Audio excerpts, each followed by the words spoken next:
আসসালামু আলাইকুম। আশা করি সবাই ভালো আছেন। আলহামদুলিল্লাহ আমিও ভালো আছি। আজকে আমি আপনাদের সাথে শেয়ার করব ইলিশ পোলাও রেসিপি। ইলিশ পোলাও রান্না করার জন্য প্রথমে আমি পেঁয়াজ বেরেস্তা করে উঠিয়ে নিয়েছি এবং বেরেস্তা করা তেলে এখন আমি হাফ কাপ পেঁয়াজ বাটা দিয়ে দিলাম। অপরদিকে আমি মাছগুলোকে হালকা লবণ দিয়ে 10 মিনিট মেখে রেখে দেব। পেঁয়াজ বাটাটা হালকা ভেজে এর ভিতরে দিয়ে দিলাম কাঁচামরিচ বাটা। এখানে কাঁচামরিচ বাটাটাই অনেক স্বাদ আসবে। হালকা নেড়েচেড়ে একটু পেঁয়াজ বাটার সাথে ভেজে নেব।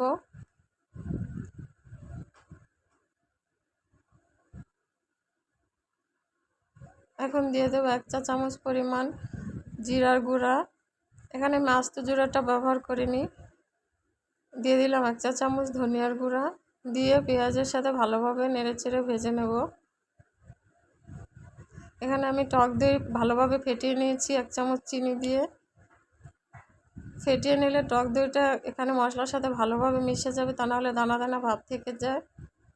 এবার দিয়ে দেবো 1 চামচ পরিমাণে মরিচের গুঁড়া। দিয়ে মশলার সাথে ভালোভাবে নেড়েচেড়ে কষিয়ে নেব। মশলা থেকে তেলটা উপরে উঠে এসেছে, তার মানে মশলাটা ভালোভাবে কষানো হয়ে গেছে। এখন আমি এর ভিতরে দিয়ে দেব ওই যে মাছগুলো লবণ দিয়ে মেখে রেখেছিলাম সেগুলো।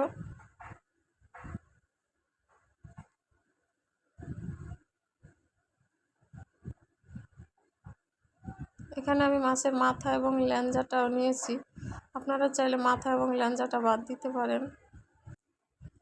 এবার মাছগুলোকে ভালোভাবে রান্না করে নেব। এক পাশ হয়ে গেছে, এবার উল্টিয়ে অন্য পাশ ভালোভাবে রান্না করব। এমনভাবে আলতোভাবে উল্টাতে হবে যাতে করে মাছটা ভেঙে না যায়। এখানে আমি কোনো পানি ব্যবহার করিনি। দিয়ে দেবো আস্ত কয়েকটা কাঁচামরিচ। দিয়ে ঢাকনা দিয়ে কিছুক্ষণ রান্না করব। এবার মাছগুলো রান্না হয়ে গেছে। এরপর যে আমি মশলা থেকে মাছগুলোকে আলতোভাবে উঠিয়ে একটা প্লেটে রেখে দেব। অপর পাশে আমি এখানে 4 কাপ পরিমাণে চিনি গুঁড়া পোলাওয়ের চাল নিয়েছি। এখানে আপনারা যে কোনো সুগন্ধি চাল ব্যবহার করতে পারেন। এখানে আপনারা বাসমতি চালটা ব্যবহার করবেন না, কেননা ইলিশ পোলাওটা বাসমতি চাল দিয়ে ভালো হয় না। মাছের মশলাটা আমি পোলাও রান্নার সময় ব্যবহার করব, এটা এক পাশে রেখে দিই।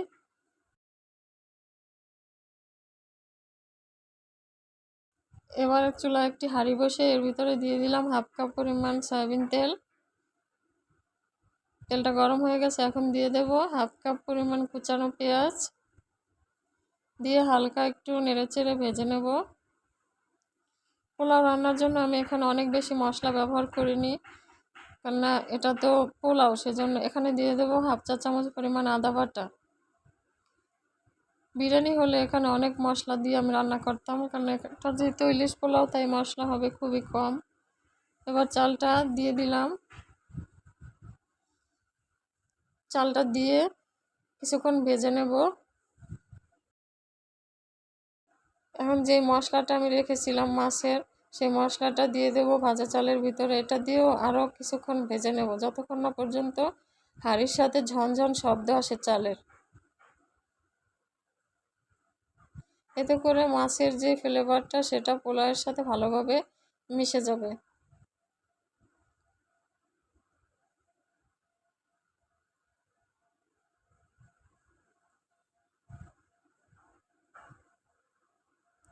দেখেন চালটা কত সুন্দর ভাজা হয়ে গেছে। এই পর্যায়ে আমি দিয়ে দেব চালটা সিদ্ধ হওয়ার জন্য পরিমাণ মতো পানি।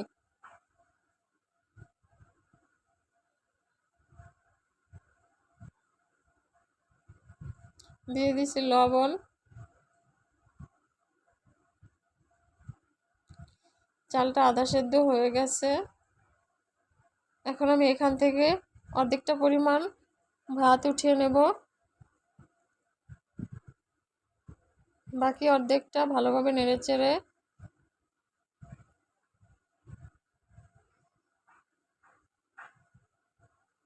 রান্না করে রাখা মাছটা সুন্দরভাবে বসিয়ে দেব।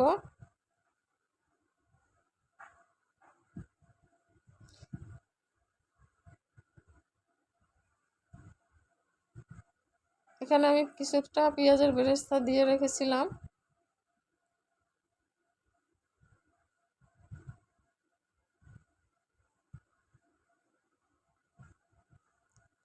মাছগুলো এমনভাবে চালের উপর বসাতে হবে যাতে করে মাছটা ভেঙে না যায়।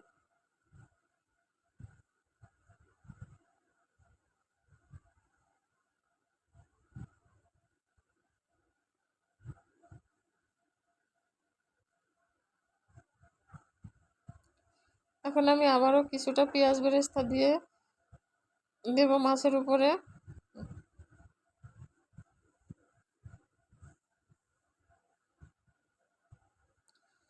দেব কয়েকটা আস্ত কাঁচামরিচ।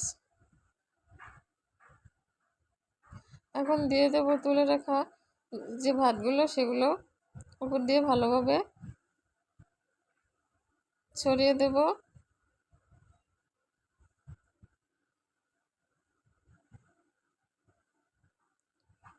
এখন উপর দিয়ে বাকি যে বেরেস্তাটা ছিল সেটা দিয়ে দেব।